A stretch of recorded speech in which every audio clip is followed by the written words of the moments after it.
Good morning or good afternoon, depending on where you are in our state of Tennessee.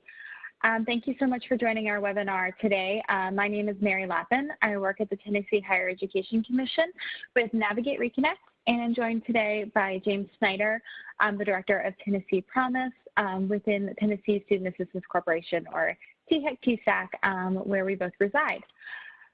Today we are going to be looking at what the fall looks like for Tennessee Reconnect grant recipients here in our state, especially considering COVID-19 and the additional challenges that has put on us and our students this semester. So James, we'll go ahead and get started.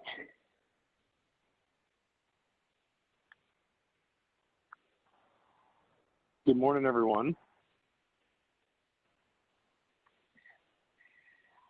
So James, just to kind of get us started, the question that has come up is just what is different about this semester compared to a normal year as we think about Tennessee Reconnect? Sure. So I'll try to stick to Reconnect because we don't even want to discuss what is really different this semester compared to any other time of year in general.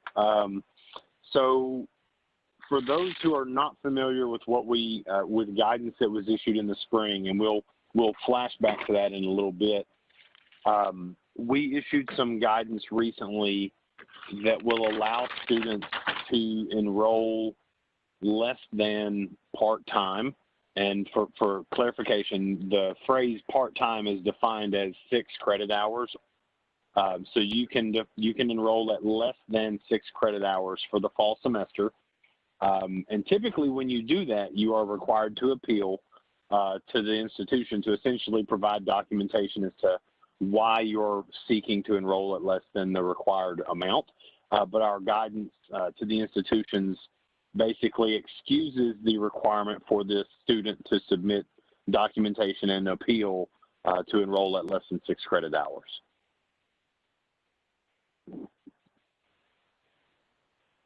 Great, thank you, James.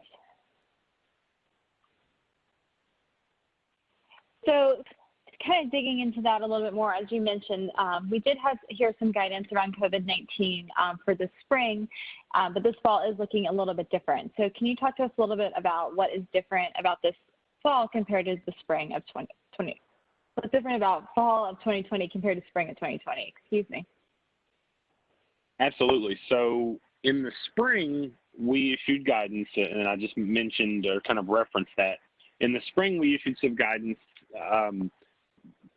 due to the timing of when, I guess, the pandemic kind of started, if you will, within Tennessee, and the schools began to transition to online learning, and there were issues across the state for students and schools alike. And so we issued guidance at that point that would allow for students to withdraw from courses, stop attending, or even to take some time off if necessary without losing eligibility. And so that basically excused the requirement for those students to appeal. And then we also, for the summer, allowed enrollment at less than 6 credit hours and payment of an award for that term for enrollment at less than 6 credit hours.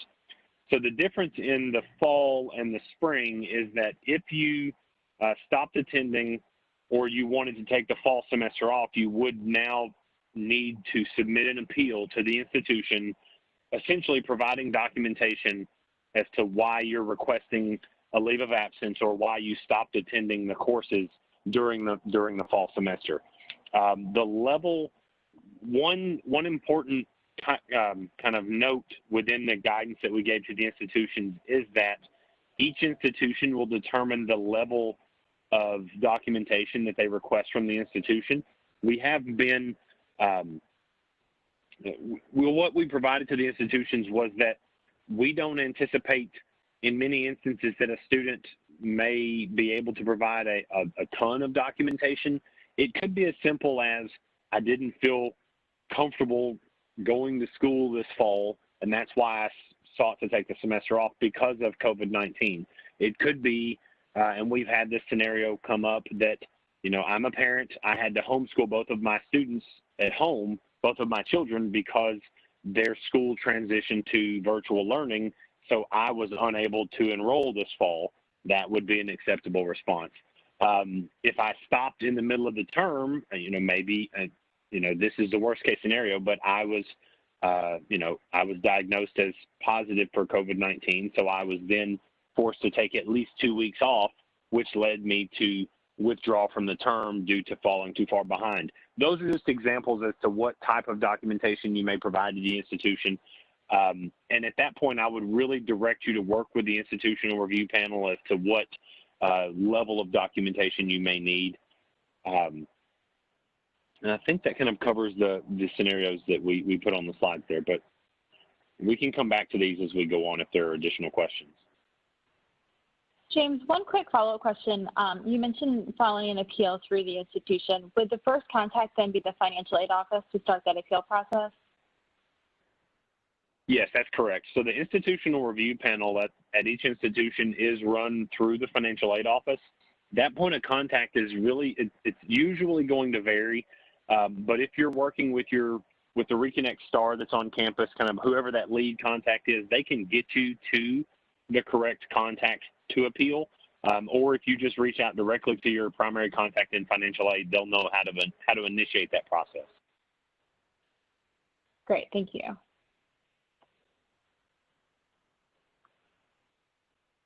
So you mentioned this a little bit before. So one question that came in is, I'm only able to take 1 3-hour class because of my child's online school schedule and my work schedule. Do I need to do an appeal? So no, because of the guidance that we provided to the campuses for this fall semester, you would not be required to appeal, and they would be able to award you funds to cover that one class for the fall semester. Awesome, thank you.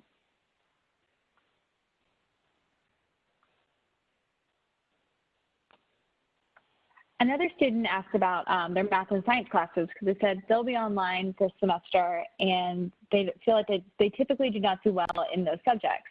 So what should they do if they fall behind in the class or are at risk of failing a class? Sure. So, and this is great advice. The first communication when you're falling behind on your class, or if you're considering the dropping of a class, should always be your academic advisor, regardless of the term in which we're having this discussion.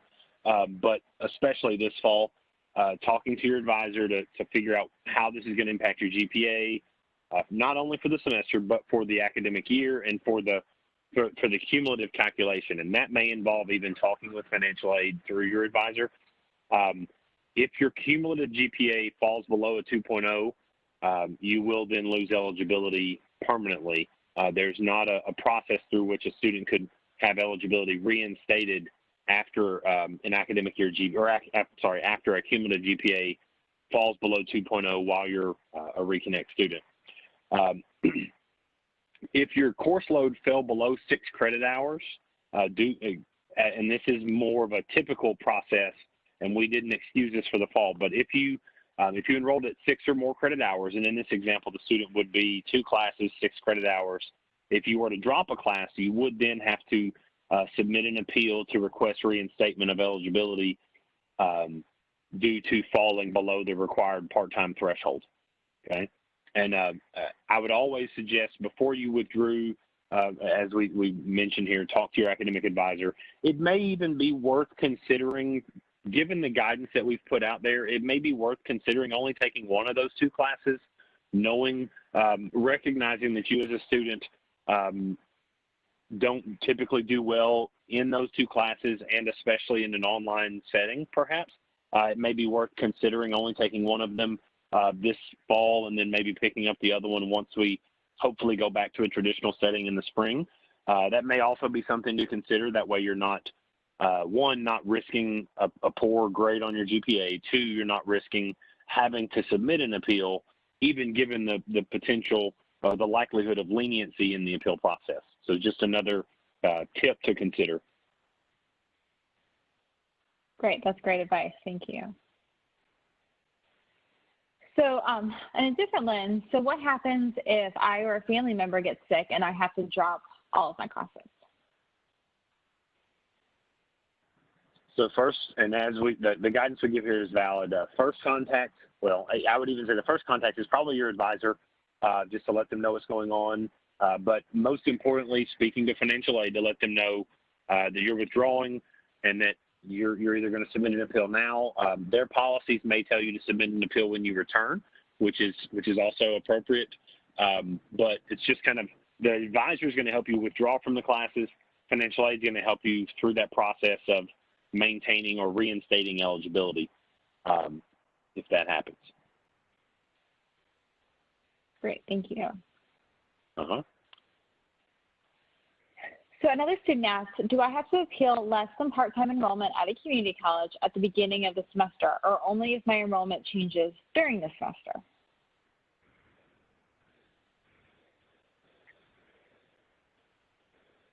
So you would only have to appeal if your enrollment changes to below 6 hours during the semester. If you start the semester below 6 hours, there wouldn't be an appeal to get paid. There wouldn't be an appeal to if you were to withdraw from that class. That class may, let's say you started in one class and then left and you withdrew from that class, it may negatively impact your grade point average, but it wouldn't lead to a loss of eligibility since it's already below the threshold. And to clarify, that a student can appeal if they fall below the 6 credit hours during the semester, but if they fall below the 2.0 GPA, that's not something that they can appeal. Is that correct? That is correct. Currently, we are in a position as an agency where we don't have the authority to review appeals for students for any of our programs based on a low grade point average. Thank you. So we talked a lot about our community colleges, but we wanted to also look at our Tennessee colleges of applied technology as well. So can I enroll less than full-time at a TCAT and still receive grant funds?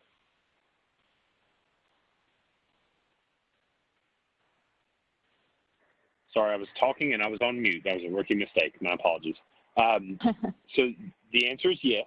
You must be enrolled in a full-time program at a TCAT. So that's one bit of, I guess, clarification on the slide. Just it's a full-time program of study at a TCAT, which then qualifies you for Tennessee Reconnect or TCAT Reconnect funds, forgive me.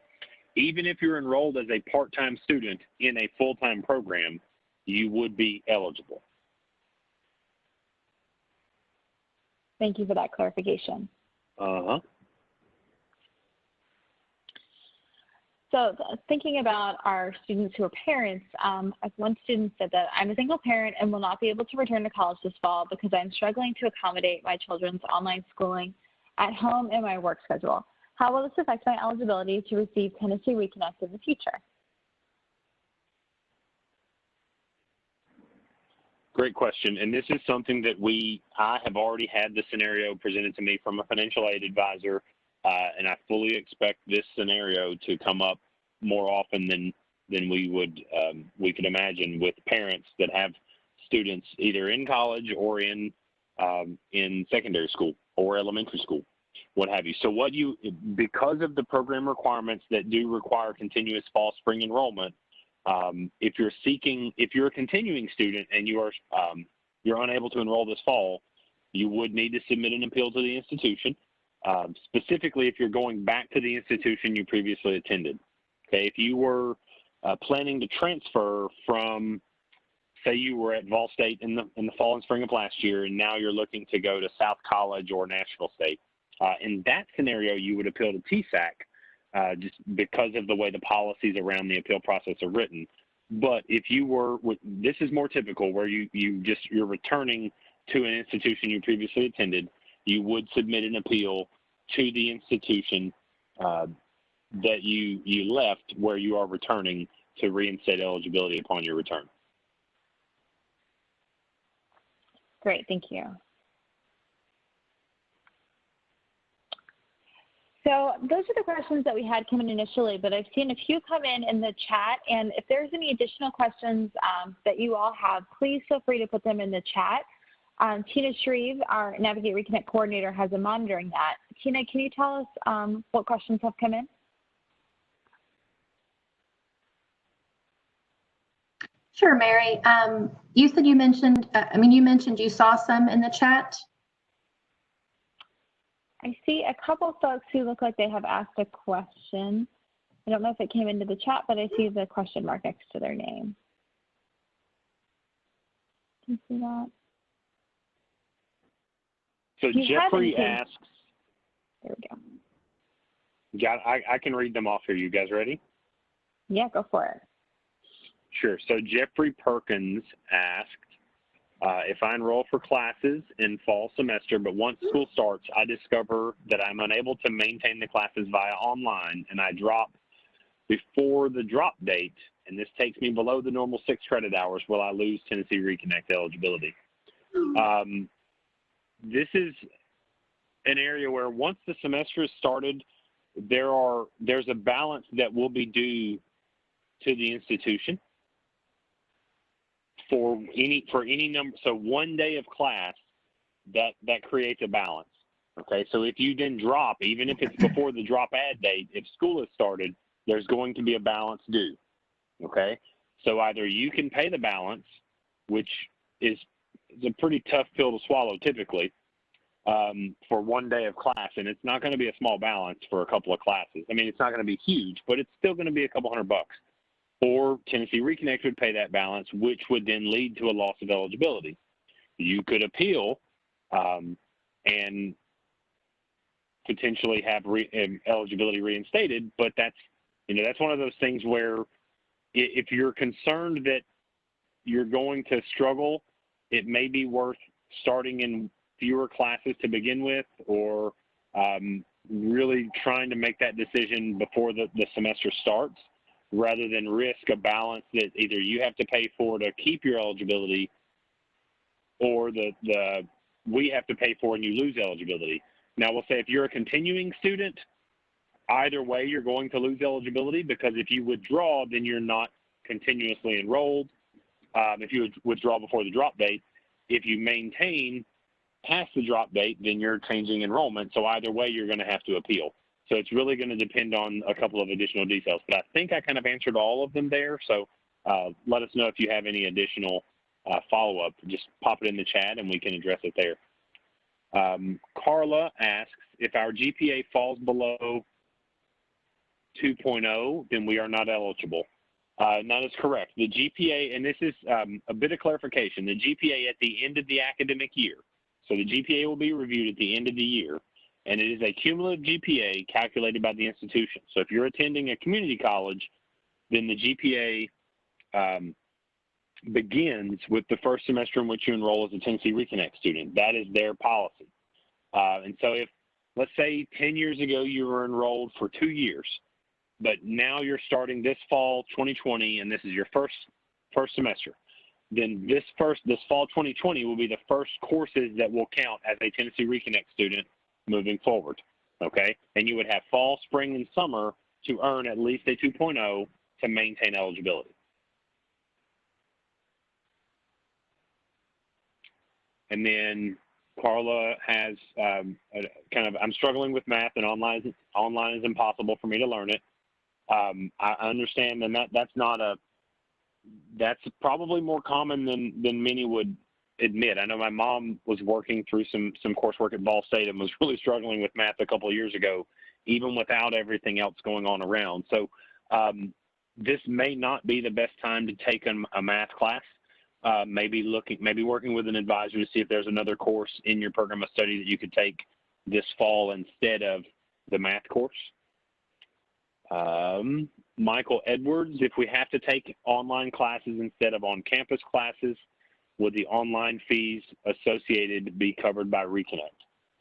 Unfortunately, the answer to that is no. Statutorily, we are restricted in the fees that we can cover. The one important note to that is that in many instances, there are institutional online courses that don't involve an additional course fee. I have a list of those, and I don't have it in front of me, forgive me. There's a list of those I can share to Mary, who can then share out to the attendees. There's a list of the campuses that don't charge additional fees for their online classes, but if you're taking classes through Tennessee eCampus, which is another online platform associated with TBR, there are additional fees which can be quite expensive. So, but I will say that Reconnect, similar to Tennessee Promise, will not cover online course fees associated in addition to the traditional tuition and fees you would be charged. I'm 100% disabled student and want to go back. I'm sorry, I'm trying to expand my chat so I can read better. There it is. Want to go back to college, but I'm not eligible for financial aid. So for the answer to that question, you would need to submit a FAFSA to determine your eligibility for other financial aid. There are no stipulations in the state regs for Reconnect that would disqualify any individual who was disabled. I would just say that you do have to file a FAFSA as part of the statutory requirements for the program to then make the official determination of your eligibility. And the institution is going to determine the award amount for which you may qualify. James, I would just jump in there too and say that for the student, if they're not eligible for financial aid through the institution, we may also be able to look at other options for financial aid with Navigate Reconnect. We can connect the student with a navigator who can look into other options. And to connect with a navigator, you go to tnreconnect.gov and click at the top. It says talk to a navigator, just if they're looking for other options as well. Cool. And we have another question. I believe it's similar to a previous question about online course or about online costs. So I will not rehash that answer. We had some advice about kind of online for folks that struggle with math, referencing Khan Academy. That's some good advice, some solid advice there. Are books and laptop equipment covered by Tennessee Reconnect? Similar to online fees, program regulations do restrict what we can cover, and that would not include books and laptop equipment. So those would not be covered by Tennessee Reconnect dollars. If you are a student who may qualify for federal or other state assistance, those funds, if there is in excess after tuition and fees has been covered, those funds could be used toward the cost of books and laptop equipment, but not Tennessee Reconnect funds. And I'll also jump in there too. Specifically thinking about laptop equipment, that's a question that we're getting a lot with Navigate Reconnect. And while I can't make any guarantees, there are some programs at some of our colleges and also with our local workforce boards.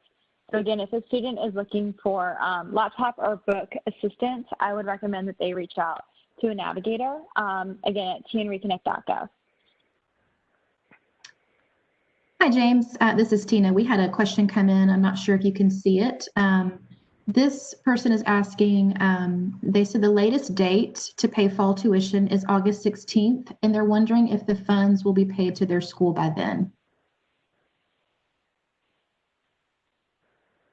Sure. So, no. This is a timing issue. So the Student Assistance Corporation pays funds electronically to institutions as they're requested. Institutions will request funds after the census date. And so in many instances, the institutions are posting awards to student accounts. And this is likely, if you're seeing a bill on your account, it's likely a timing issue, excuse me, a timing issue. So what I've done, and we actually have a colleague in our office that's using Tennessee Reconnect funds, and each semester, she sees a bill on her account, she sends me an email, and I say, hey, it's just a timing thing. Shoot this person an email at the school, and they can confirm if there are any additional fees that you may or may not be responsible for. So in some instances, you may have a lab fee that's $20 that you're responsible for. So that $20 of the bill you wouldn't have to pay, but the other $1,000 you could ignore.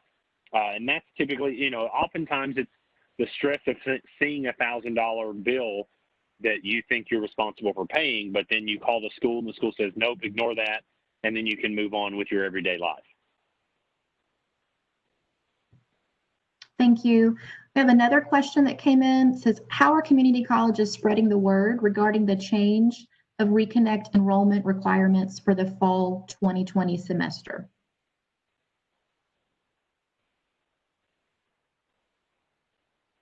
That sounds like a really good question to ask someone at the community college. I honestly am not 100% certain how how this information is being shared. The information was shared to TBR directly, to each community college financial aid director. There were instructions. We asked them to share this with other parties on the campus, but the way it functions on every campus, all programs, is a little different. And so if a campus has a single primary contact, ideally that contact was given the information, and then it may have been relayed to advisors, to other parties that needed to know.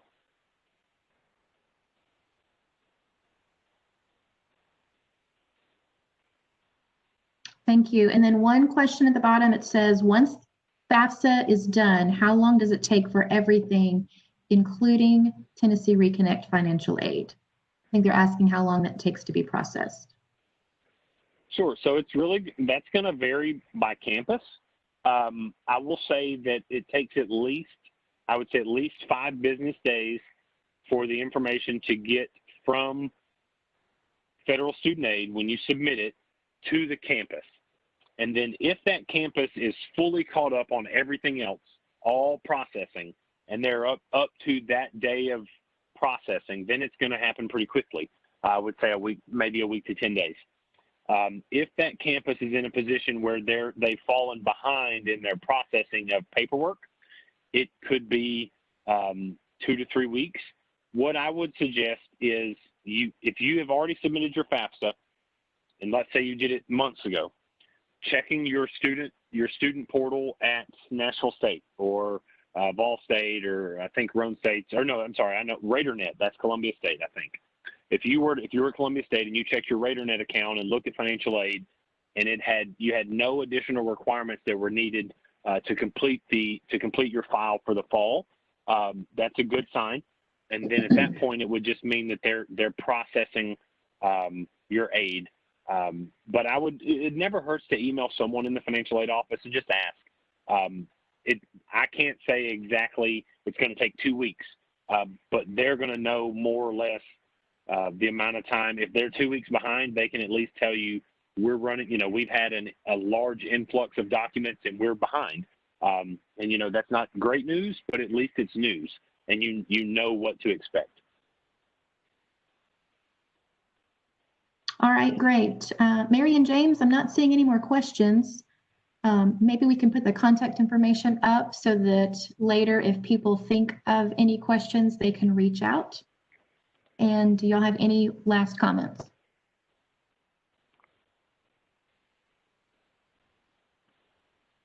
James? I don't. I appreciate you guys. I appreciate the time. I appreciate all the questions. Thank you guys, and stay safe.